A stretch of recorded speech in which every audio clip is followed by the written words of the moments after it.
Today we are looking at this Cinepeer C100, the latest RGB LED tube light from Zhiyun. It is a very powerful and versatile LED light that is battery powered. Before we start, a quick disclaimer. Zhiyun sent me the sample C100 and I do not have to return it to them after the review. But I have not received any money for this review and Zhiyun has no control about what I'm going to say in this review.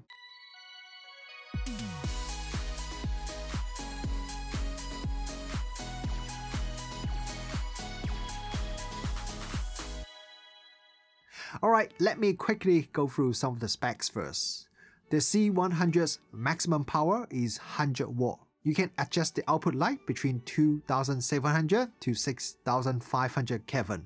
Or you can output it in RGB mode and you have a total of 36,000 colors available. According to Zhiyun, the maximum brightness is 3870 lux, and when the light is outputting in color mode is 815 lux for red, 1050 lux for green, and 564 lux for blue. The CRI rating is 95+, and the TLCI rating is 98+. The light has a built-in rechargeable battery and it is 4500 mAh. There are two different versions of C100 available. The standard version is US $299 and the combo version is $399. Both versions have the exact same C100 light, the difference is the accessories that comes with it. I'll go through some of the differences a little bit later on in this review, and I will also tell you which is the version that I would recommend to you guys as well. By the way, if you're interested in purchasing the Cinepeer C100 after watching this review, I have a link in the video description below. Zhiyun has provided some special discount for my viewers. When I took the C100 out from the box, this light is a bit bigger and heavier than I expected. I don't think you can fit inside your camera bag easily unless you have a huge camera bag. You would have to carry it around using the provided carry case. The C100 is mostly made of metal, so not only it makes it feels more solid and premium, it also helps improve heat management. A 100 watt light can generate quite a lot of heat from both the LED and also the built-in battery that has to deliver high power to the light. The C100 also has an array of cooling fans behind the LED lights, which the company calls it the Zhiyun Dynavolt cooling system. The cooling fans only runs when the light is getting hot. And when the cooling fan is running, I can hear the cooling fan noise in this studio, but at the same time it's quieter than all the other studio lights that I have here. So unless you put the C100 very close to your microphone, the cooling fan noise should not be a real problem. No matter you are buying the standard version or the combo version, the C100 comes with a pretty nice quality carry bag that you can fit the C100 and all the accessories in the bag. The length of the LED tube is around 36 cm or 14 inches. If you remove the plastic diffuser, you can see all the individual LED lights there. Don't worry, there is a transparent plastic cover that protects the LED lights, so you won't accidentally touch the LED even if you remove the plastic diffuser. There are two 1/4 inch mounting holes on the C100, one at each end of the light, so you can attach the light using the hole on either end. I can install the C100 onto a tripod or light stand or even a small tabletop tripod.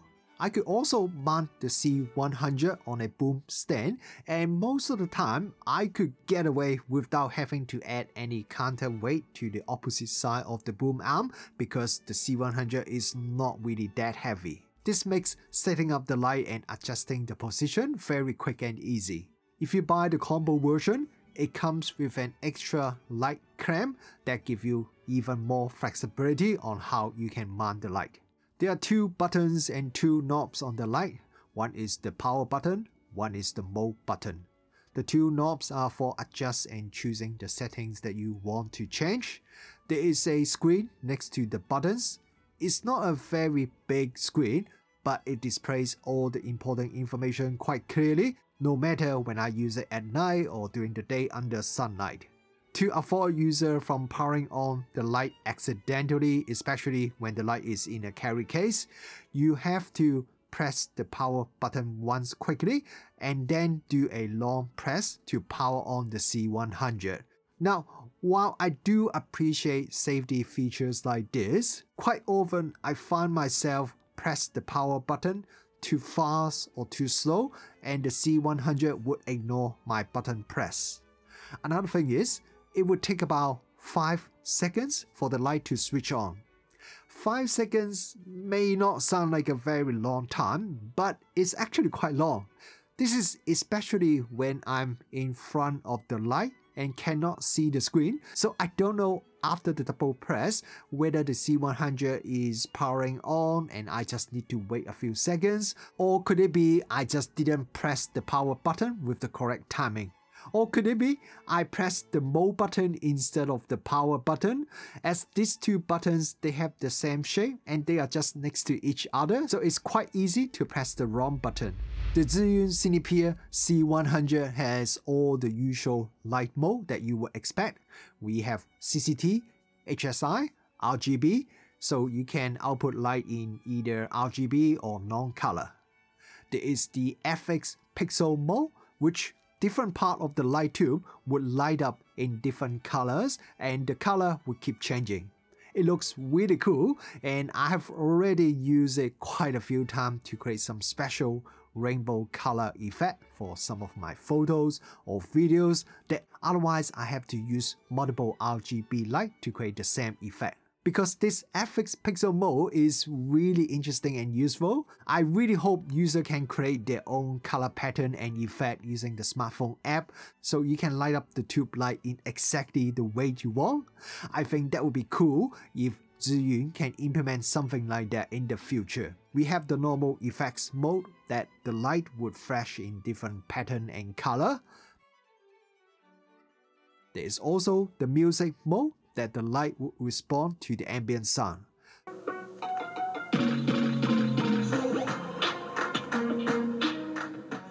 This would be great for people shooting music video when you want the lighting effect to match the music automatically, or even when you're just having a party and you can have some lighting effect that matches the music you're playing in the background. Apart from the different lighting mode, the light also comes with different light modifiers that help you to shape the light.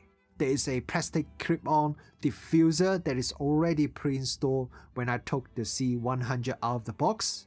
There is the U-shaped light shade, which has a set of built-in barn doors so you can control the width of the light.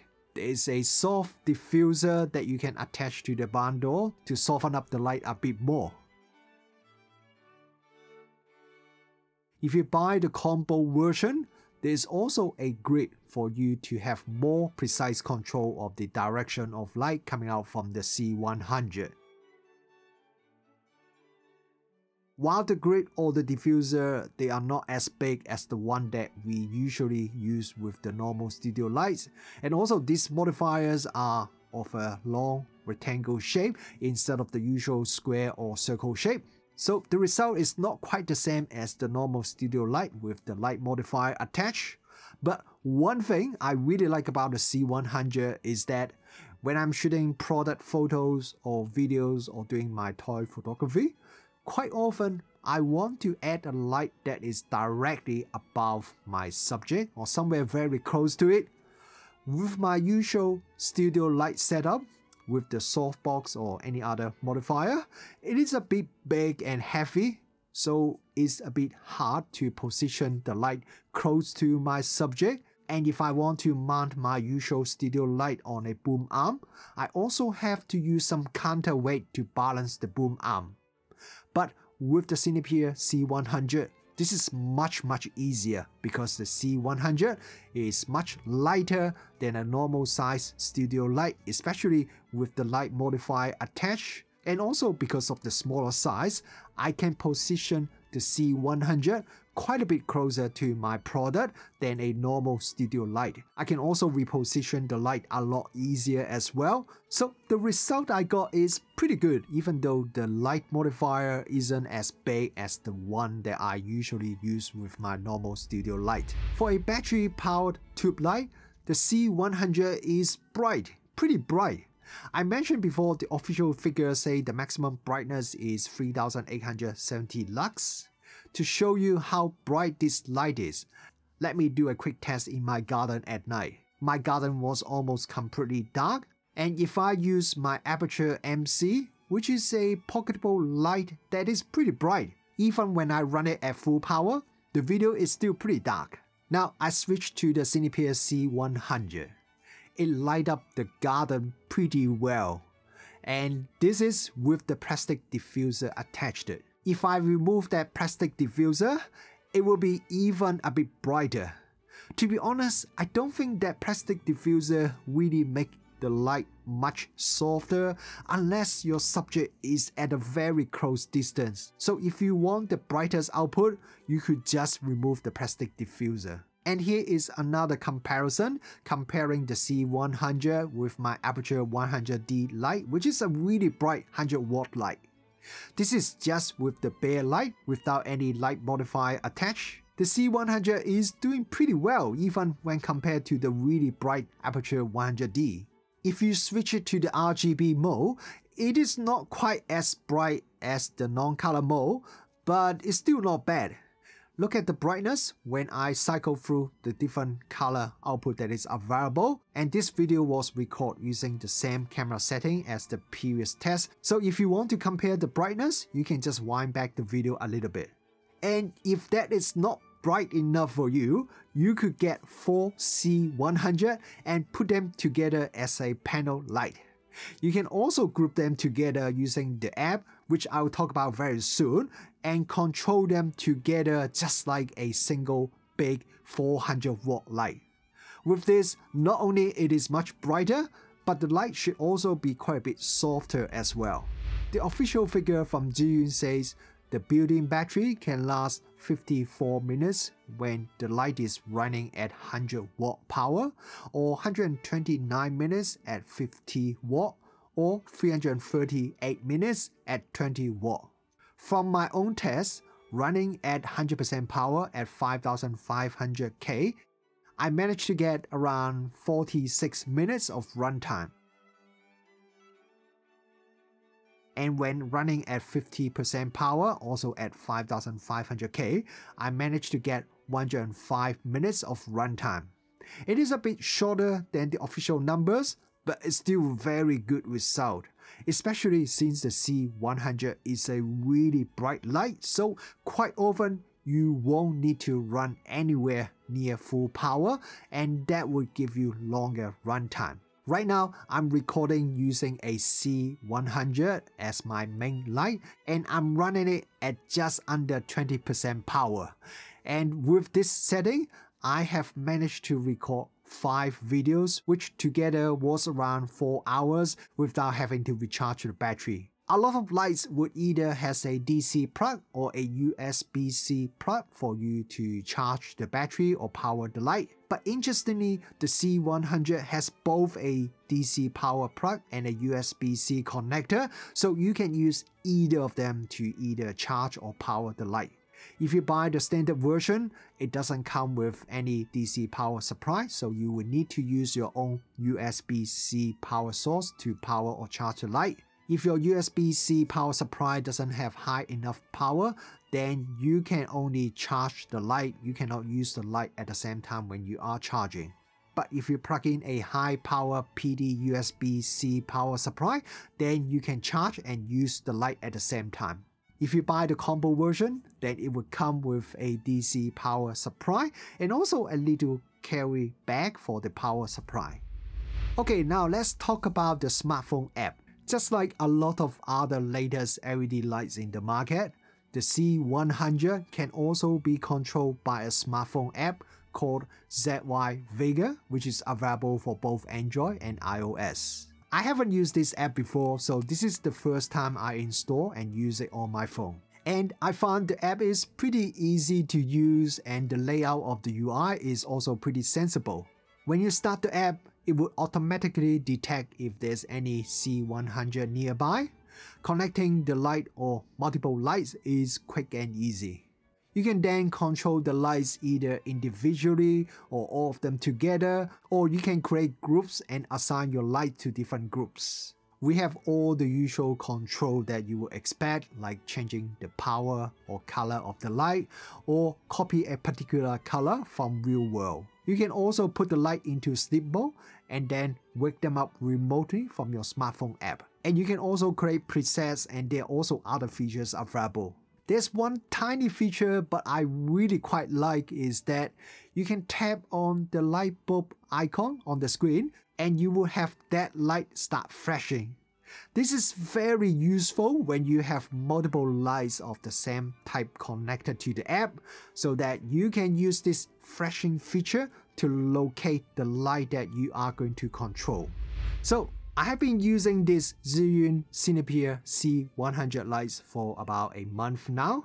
When I received them, I immediately replaced the two main studio lights here in my room with the two C100, as I want to use them as much as possible during this review period. I also used the C100 to shoot a lot of product videos, and I also did some toy photography using the C100 as well. Now, my original plan was I would switch back to my usual studio lights after I finished this review, as I was really quite happy with the setup that I have here and it was really reliable. But now, after using the C100 for about a month, I'm starting to wonder if there's any good reason for me to switch back to my old studio light setup. The most important thing about this C100, even with the modifier installed, is that it just takes up a lot less space than a normal studio light. I suddenly have a lot more space with the C100, so why should I switch back to my previous larger studio light setup and make my small studio even smaller? And as I've said earlier, it's just much easier to move the C100 around and position it to anywhere I want. I can put it on the boom stand and put it almost right next to me or the product that I'm shooting. And with it being a RGB light, it just gives me a lot more creativity on how I can light up my scene, especially with the FX pixel mode, that I can light up my scene with different colors or at the same time using just one C100. Also, with the built-in battery, it means I can move the C100 around very easily within my studio, my house, or even take it outside because I no longer have to worry about how I can power the light. So I mentioned earlier that there are two different versions of the C100, the $299 standard version and the $399 combo version. Both versions come with the exact same C100 light and the standard accessories like the barn door, diffuser, and the carry case. If you pay the extra $100 to buy the combo version, you will also receive the DC power adapter, the grid, and a light clamp. So you are paying roughly $30 or so for each of these items. I personally think the standard version offers you better value for money, and for most people, it is already pretty versatile. Of course, if you don't mind paying the extra $100, these extra accessories are very handy. I especially like the grid myself. I'm not too sure if Zhiyun would sell the grid separately, but that's the thing that I personally want the most if I'm buying the combo version.